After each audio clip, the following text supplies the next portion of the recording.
ম্যানহাটনের Washington square পার্কে তুষার ঝড়ের দিন আয়োজন করা এক বিশাল স্নোবল ফাইট হঠাৎই বিশৃঙ্খলায় রূপ নেয়।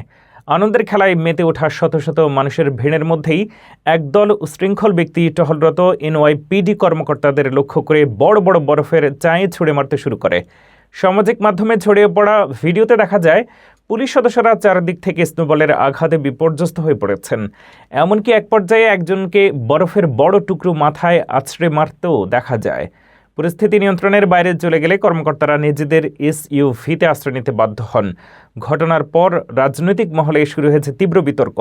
সাবেক গভর্নর অ্যান্ড্রু কুমো ও সাবেক মেয়র এরিক অ্যাডামস বর্তমান মেয়র জোহরান মামদানির সমালোচনা করে বলেন, পুলিশের বিরুদ্ধে আগের বক্তব্যই এমন আচরণের পরিবেশ তৈরি করেছে।